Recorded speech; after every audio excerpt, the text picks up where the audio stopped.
Hello, I am Brenda Ringwood, and I am your host for the Becoming the Best You TV talk show. This isn't any ordinary TV talk show. It is a show about becoming the best version of yourself. The change is possible if you really want it. We share stories about ordinary people doing extraordinary things, sharing encouragement, hope, and perseverance of overcoming from people from all walks of life who are doing wonderful things. It is our hope that the things they have struggled to overcome will encourage you to step up and do the things that you want to do in life. To step out and be heard. Don't let your past stop you. Don't let fear and doubt and what others say get in the way of your happiness. Stay tuned as we share amazing stories in hopes that your dreams will unfold. And remember to always put your crown on. Wear that crown, because only you rule your kingdom. Some of our Btby speakers that speak from our stage and all over this country and in other parts of the world actually are going to do a speaking class. So if you would like to become a better speaker, or just to become a speaker, or to just get better at speaking, come do this class. It's only $4.95. It's 8 weeks. It's virtual. It's interactive. And we come out of the gates with speaking assignments. Not only that, we're going to teach you the business of speaking. So if you just want to be a better speaker, if you want to be a motivational speaker, if you want to be an MC, if you want to be a corporate speaker, if you want to teach better, if you want to do presentations better, let's say you're on a board and you have to present, or you do sales for your job, this is the class for you. Go on over to btbspeaker.com. Stands for Becoming the Best Speaker You Can Be.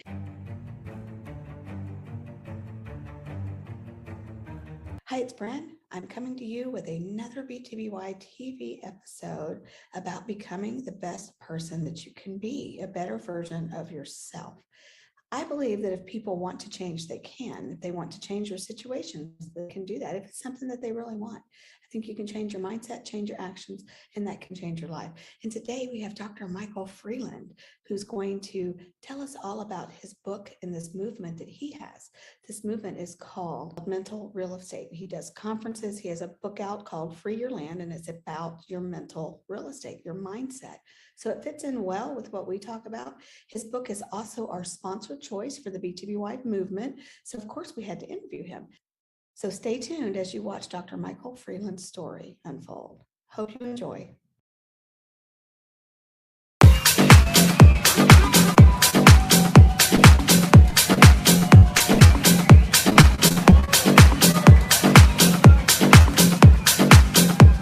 It's Brent. We are coming to you today with Dr. Michael Freeland. He's got a movement, but you know, I got to first talk about this movement that he's got and then talk about Btby, because they kind of go together. Yes. He is a mindset changer, and that's what we're all about. So his book, Free Your Land, is our sponsored choice for everything we've got going on. So where can I get this at? You can find this book on Amazon. That is prepared and ready to go, or you can message me and I can. A lot of people want signed copies, so a lot of times I have to take information, and they can reach me by email at djmj.freeland4@gmail.com, or they can reach me on Messenger at Michael Freeland, and from there I can get your information. I can sign a copy, and I actually mail them out personally, so that I make sure everybody has an opportunity to get this book. But this isn't his story. So, you know, he's got this amazing background of why he did this book. Yes. And why he does the things that he does now, because he's a game changer. He is a thought changer, and we need more of that. That's why he's on the show. Not to mention, he also DJs most of our Btby events. He's a speaker on our stage as well, because he's got some remarkable things to share.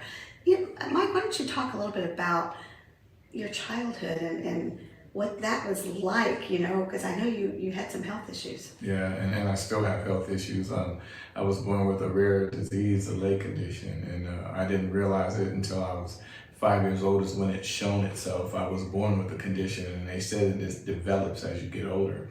So by the age of 5, I remember having to go through some hard times with my mother because I didn't understand what I was dealing with, and my mom had to deal with a lot of the challenges that I had. And you know, so when I was 5 years old, I remember us getting prepared and having to go to outside and play, and my mom would always let me and my brother run around, and you know, we always like to get dirty, but on this particular day, I remember my mother telling me to and my brother to come inside and get ready. So we had to take our baths and get ready to go somewhere.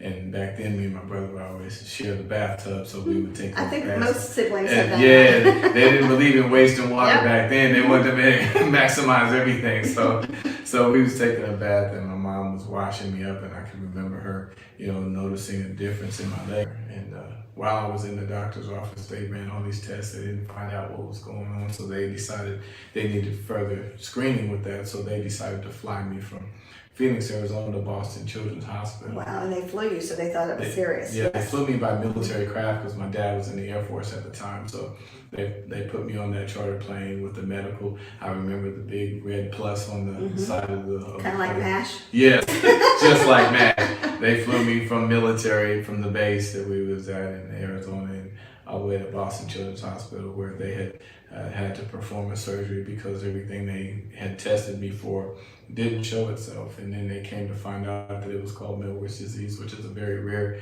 disease. And when I did some research on my own, realizing it was a genetically inherited condition. But the trick to this condition that I still live with today is that they couldn't trace it in either my mother or my father. So that complicated things a lot worse because Miller's disease has its own sickness, and my mom couldn't understand it because she never seen it, and neither could my father. So everything that I went through with Miller's disease, there was no research enough back in the 1970s to back up what I was dealing with. So we went through it for the first time, me and my mom. She's been my biggest fan, but my biggest advocate, and to make sure that she got me the best attention that she could for the time that we had to deal with it. My dad was a very busy, hardworking man, but he just didn't have a whole lot of involvement because my mom really took the lead in that. So you didn't let it stop you though. You even tried to play sports, didn't you? I tried to play. Let me tell you, it was. But see, there was some embarrassment with this because, and for those that don't really understand Miller's disease, what I would want to say to you is that it's compared to lymphedema, but it's not the same. So I'll say that it's in the family, but it's not the same as lymphedema. And so a lot of times I would get misdiagnosed based off of what the doctors believe as opposed to what I was initially taught and told as a child. And so I remember as a child going out for football, I tried to play, but my body, it just wasn't strong enough. My leg condition would hinder me from doing so many things. And I tried to play basketball. I wasn't athletic enough. I tried. And everybody's got the skill. Yes. But the one thing that I tried to do, one thing that I did do, and that they allowed me to, and this was in middle school, was run track. I love to run. That was one of the things that I would try to do as a child, just running in the neighborhood. So I decided to go out for track. And it was enlightening, but at the same time it was embarrassing and it was hurtful. Yeah, and kids are cruel. Kids can be cruel, and I said that people will make fun of the things they don't understand. That's right. And that proved to be true, and I was an example of that. And so having that example in front of me, I chose to try to do something more with it. But what bothered me more, and I remember, and I'll say this because I remember that middle school track meet, it was an all-city meet. And having to go through this meet was a big deal for me because even though I made the team to run track, they would never let me run. They would never. They let you on the team. I could practice. I could run with the team, and practice. But when it came to the meets, they would never put me out there. And so the last meet was the city meet, and it was the last race of the last meet.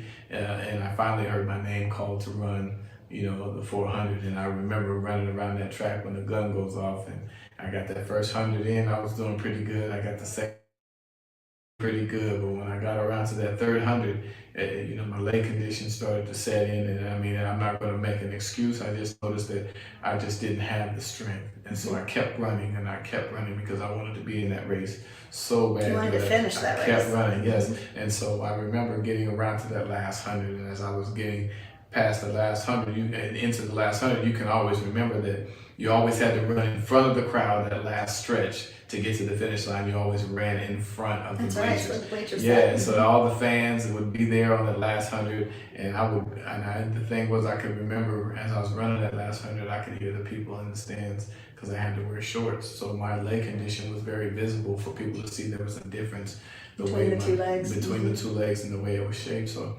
and I could remember as I was running, and everybody had got to the finish line, and I was defeated before I even got to the finish line, but I chose to run that race. And it wasn't so much the race I was running that hurt me. It was the fact that as I ran in front of the crowd, I could hear the fans, they weren't my fans, but I could hear the people in the stands saying things about my leg condition. And as a kid, we don't ignore that. No, we take it in. It's you remember everything you hear. It was very hurtful, and I knew I had lived a life up to that point. My whole life has been full of, the teasing, the things that they didn't understand, what they would call me, the names they would say. Today we would call it bullying. Yeah, and it's funny because it didn't exist back then. Right. You just had to learn to deal with, what was best and learn how to cope with the things that, people would say, because it wasn't fair. Let's be honest, it wasn't fair. I didn't deserve it. All I was trying to do was, as a child, when you have deficiencies or differences, you just want to be normal. So you went on from that and you went on to school. Yes.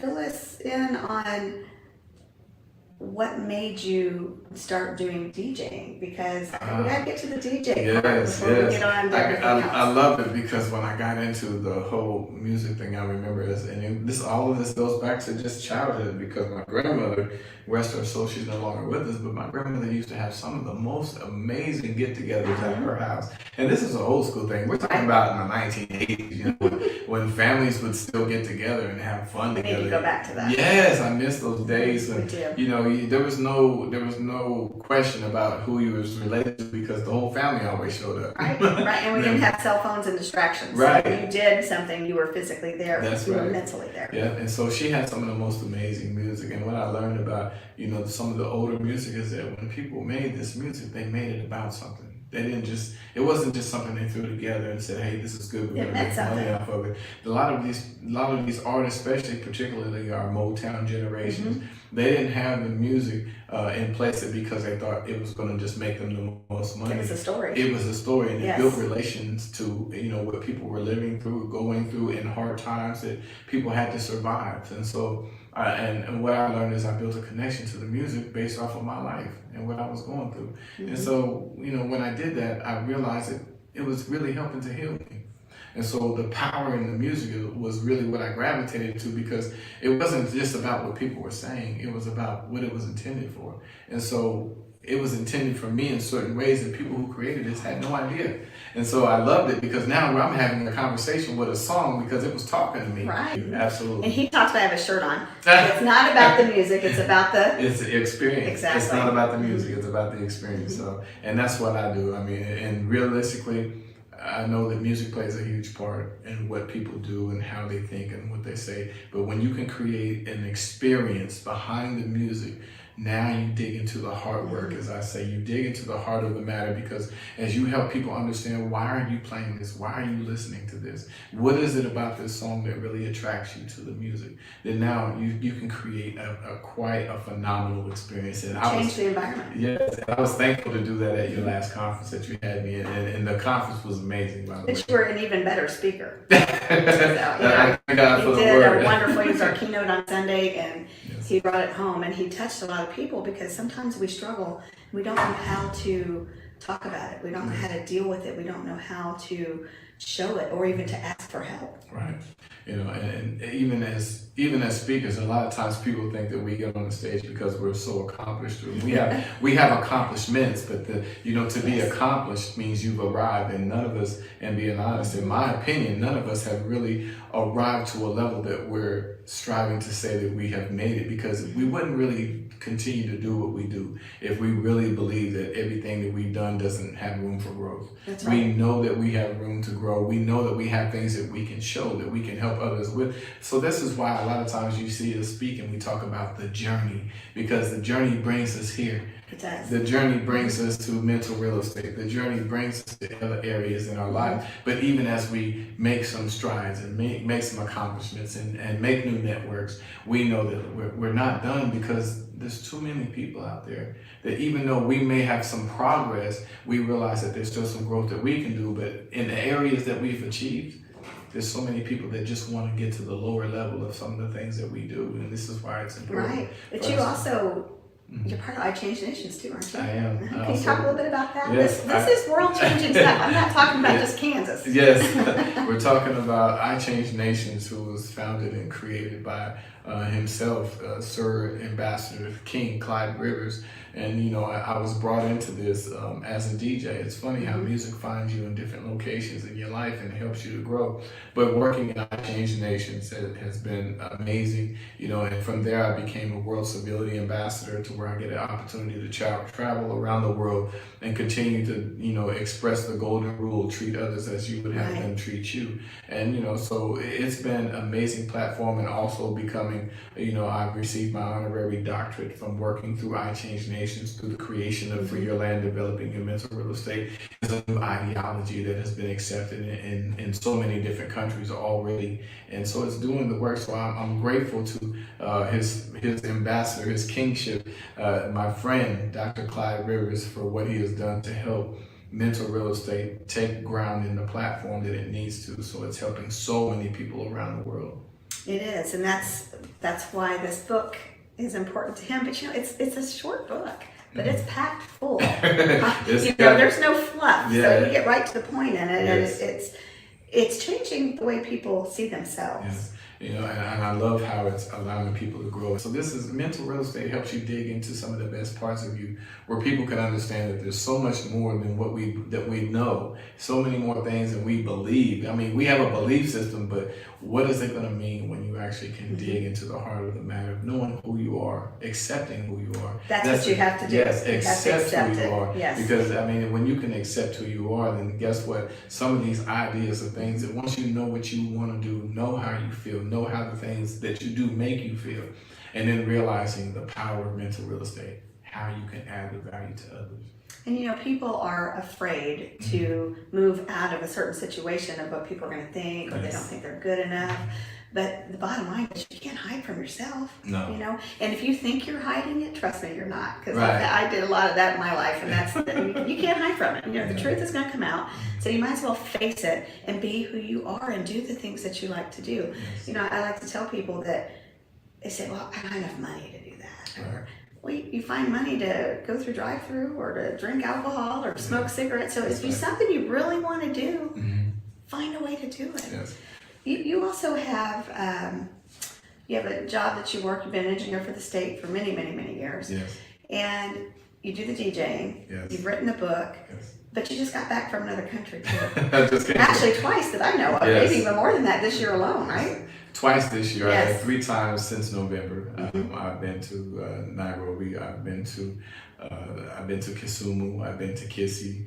And it's been amazing. These trips have been, they're not time wasting whatsoever. It was very busy. It's work, and and remember this when people are talking about having books or initiatives that you want to see grow. If we could just become overnight success by creating a book and just selling it from home, it doesn't work. If you really got something that you believe in, and you've been the creator and the author of that, you have an obligation to the work that you've created. And for me, mental real estate, if I said that it belongs in the hands of everyone, the only way that I personally believe it's going to happen is I got to get to some of these places. Because everybody doesn't, and believe it or not, there's a lot of people that don't have the technology that we have at the push of a button to order a book on Amazon and have it delivered to your house in 5 days. It's not realistic in a lot of countries and a lot of places that you want and need your initiative. And we think, why not? But it's just not there. You got to have that infrastructure, which costs money. Yes. Yeah. And you have to get out of your comfort zone. Let's be honest. There's been times and moments in being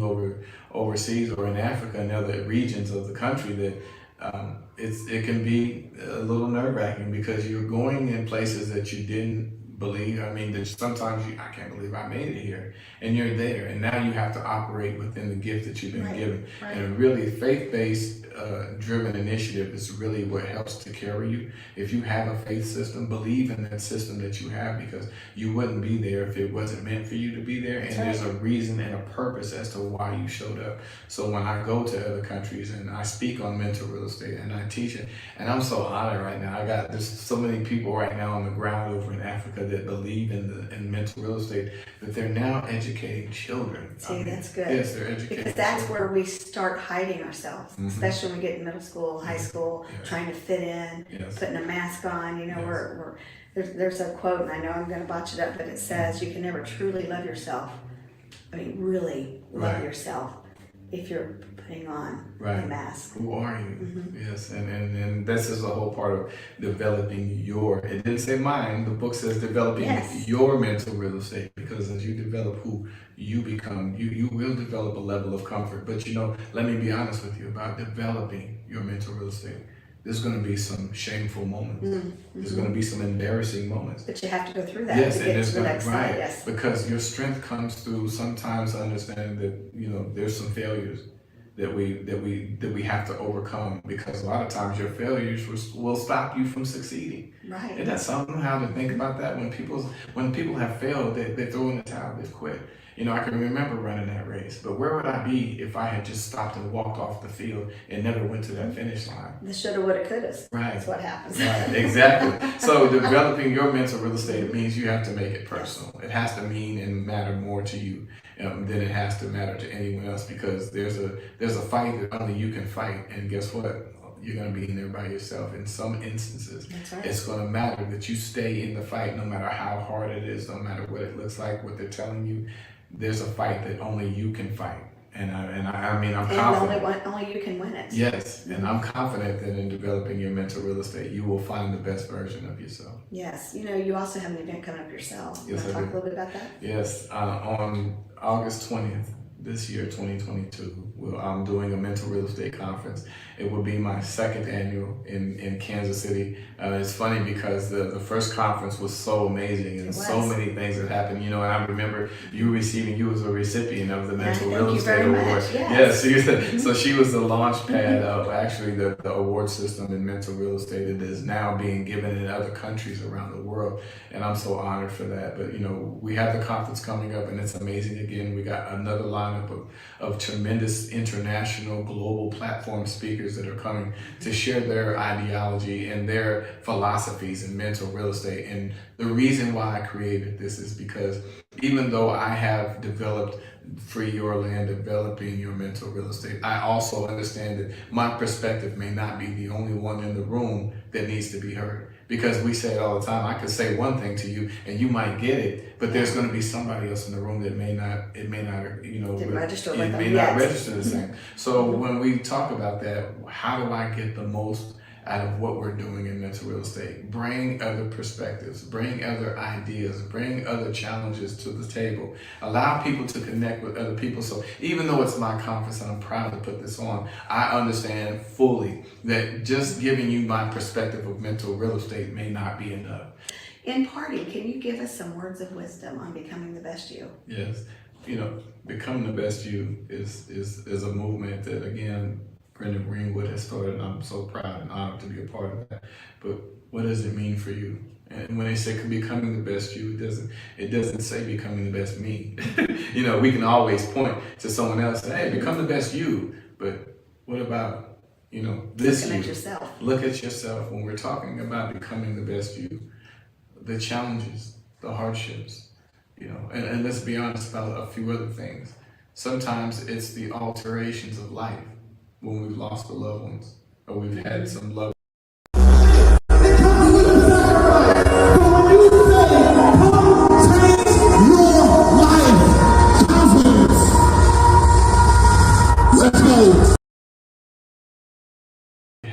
family challenges, marriage challenges, business challenges. There's so many different challenges. You can just say insert here. Yes, that can affect you becoming the best you. But when we talk about what does it take to become the best you, let me give you one key word: sacrifice. Mm-hmm. When you talk about becoming the best you, what are you willing to sacrifice to become the best you? Because when we talk about some of the bad habits, because now habits is the second word, we talk about the habits that we have that will hinder us from becoming the best you. Because when we're talking about becoming the best you, maybe one of the things that can help you become better would be able to curb your spending habits. Mm-hmm. It would be able to curb some of the extracurricular habits that absorb some of your financial balances. Don't even realize that you don't understand that it's taking it, because we'll say we want to do X, Y, and Z, but we talk about how we don't have the finances, but there are certain things that we don't want to cut out. Mm-hmm. Hello, everyone, and thank you for joining us on Btby Television. And guess what?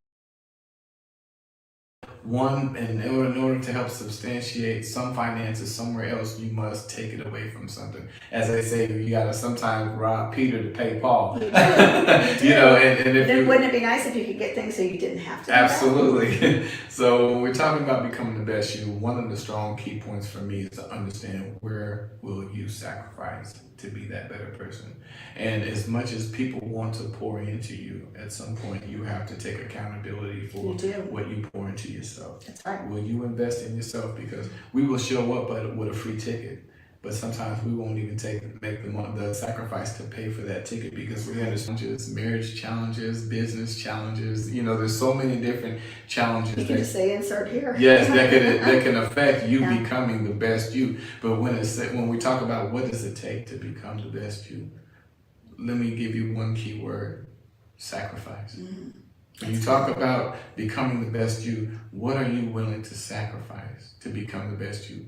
Because when we talk about some of the bad habits, because now habits is the second word, we talk about the habits that we have that will hinder us from becoming the best you. Because when we're talking about becoming the best you, maybe one of the things that can help you become better would be able to curb your spending habits. Mm-hmm. It would be able to curb some of the extracurricular habits that absorb some of your financial that you probably don't even realize. Right, that you don't understand that it's taking it, because we'll say we want to do X, Y, and Z, but we talk about how we don't have the finances, but there are certain things that we don't want to cut out in order to help in order to help substantiate some finances somewhere else, you must take it away from something. As they say, you gotta sometimes rob Peter to pay Paul. You know, and if then wouldn't it be nice if you could get things so you didn't have to? Absolutely. So when we're talking about becoming the best you, one of the strong key points for me is to understand where will you sacrifice to be that better person.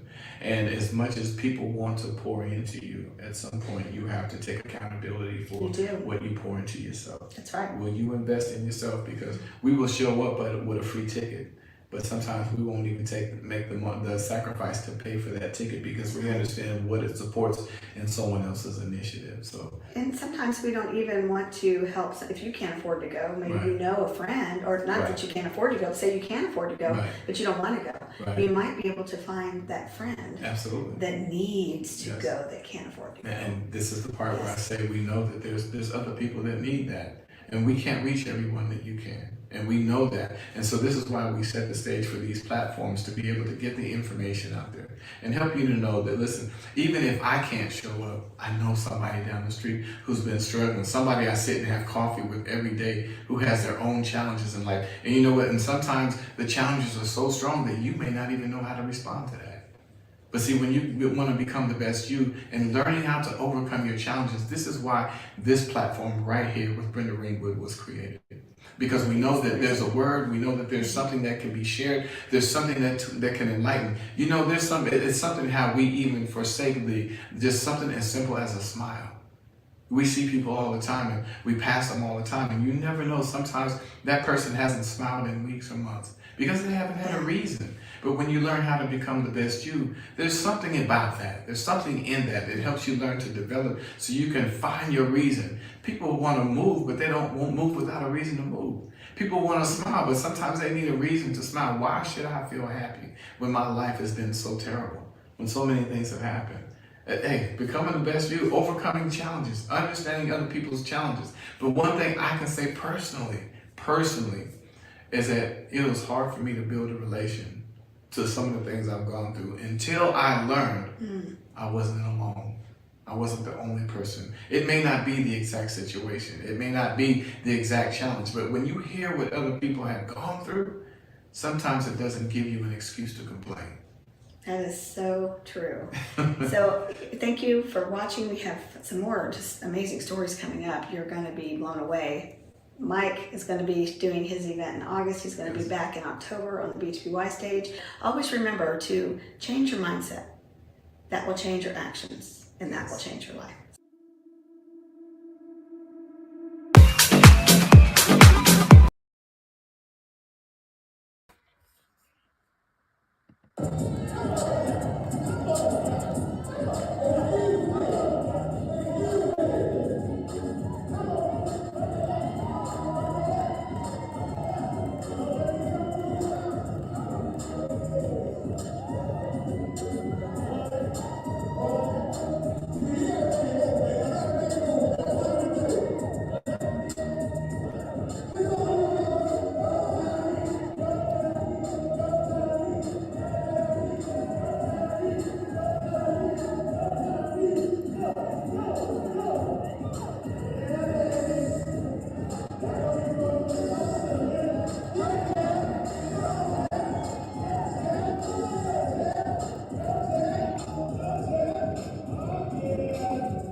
Let's go.